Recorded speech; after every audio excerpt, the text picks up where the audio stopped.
Crônicas do Amanhecer. Por Feijão, Centro Espírita Allan Kardec de Balneário Gaivota.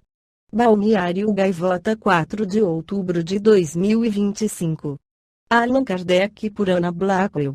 No seu livro Biografia de Allan Kardec, publicado em 1875, a jornalista, professora, escritora, poetisa e tradutora profissional, citada em um artigo de George Sand, a qual jamais havia tomado conhecimento.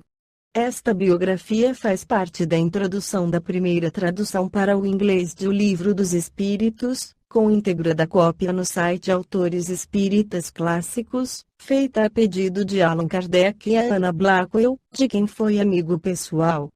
São algumas páginas de uma descrição detalhada de traços da personalidade de Allan Kardec, entre outras informações clássicas, onde a escritora inglesa Anna Blackwell assim descreve o codificar do espiritismo. Fisicamente, Allan Kardec estava um tanto abaixo da média de altura.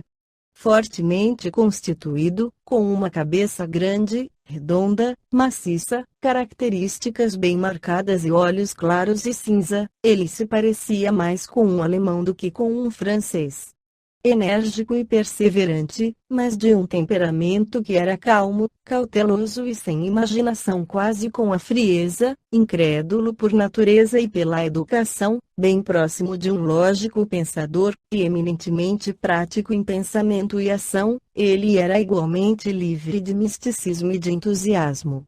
Desprovido de ambição, indiferente ao luxo e à exibição, a renda modesta que adquiriu do ensino e da venda de suas obras educativas era suficiente para o simples estilo de vida que ele havia adotado e permitiu-lhe dedicar todos os lucros decorrentes da venda de seus livros espíritas e da revista espírita à propagação do movimento iniciado por ele.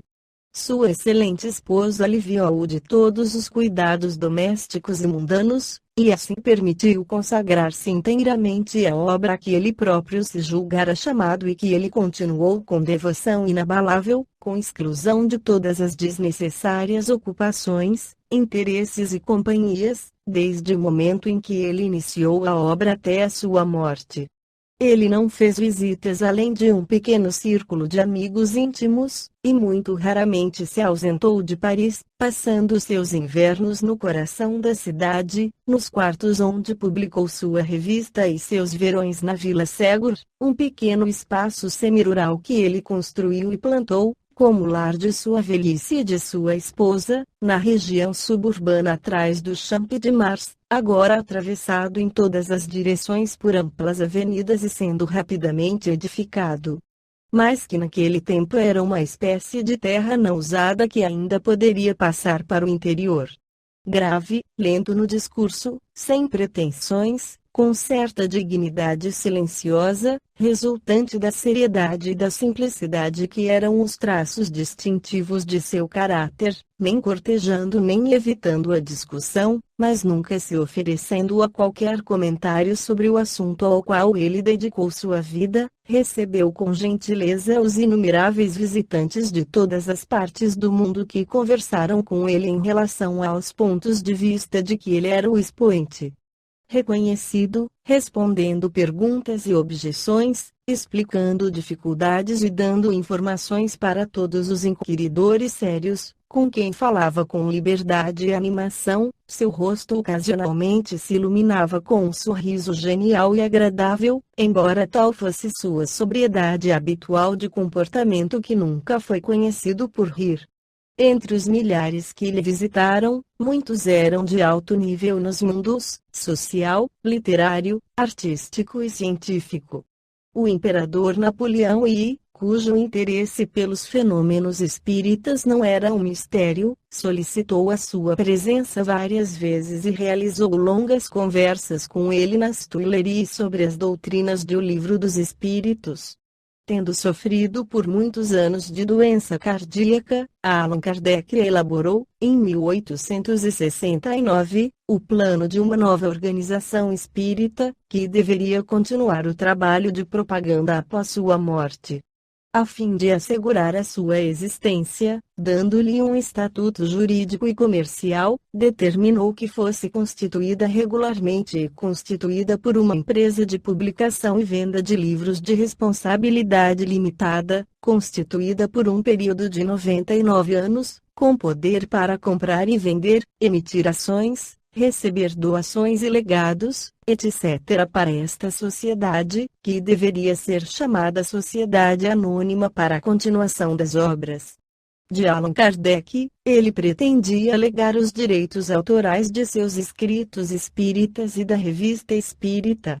Mas Allan Kardec não estava destinado a testemunhar a realização do projeto em que ele tomou um interesse tão profundo, e que desde então tem sido realizado com toda a exatidão por sua viúva.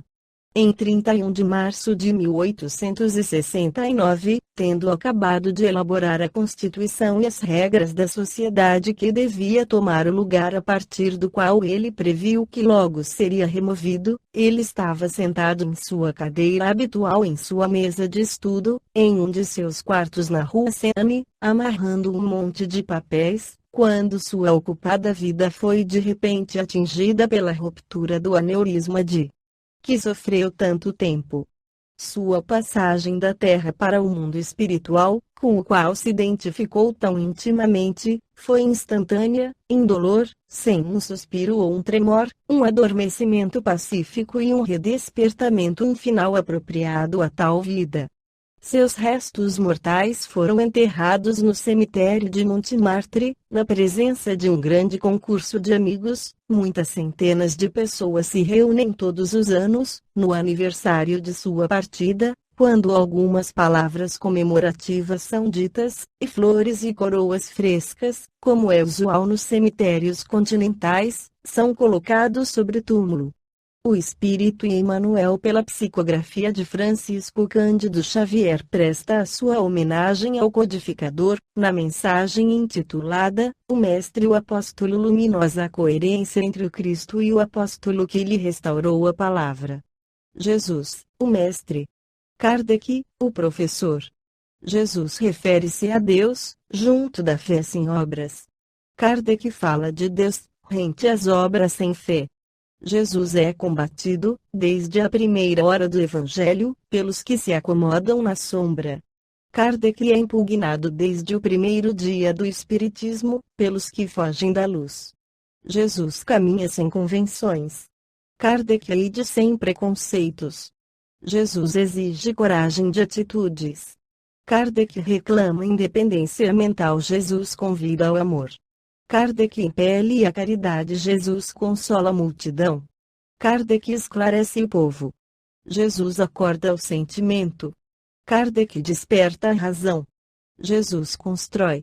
Kardec consolida. Jesus revela. Kardec descortina. Jesus propõe. Kardec expõe.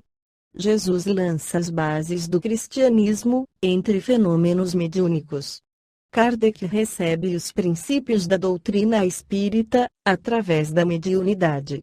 Jesus afirma que é preciso nascer de novo. Kardec explica a reencarnação. Jesus reporta-se a outras moradas. Kardec menciona outros mundos. Jesus espera que a verdade emancipe os homens, ensina que a justiça atribui a cada um pelas próprias obras e anuncia que o Criador será adorado, na terra, em espírito. Kardec esculpe na consciência as leis do universo. Em suma, diante do acesso aos mais altos valores da vida, Jesus e Kardec estão perfeitamente conjugados pela sabedoria divina. Jesus, a porta. Kardec, a chave. Esta foi a crônica do amanhecer de 4 de outubro de 2025. Por Alfredo Feijão Lopes.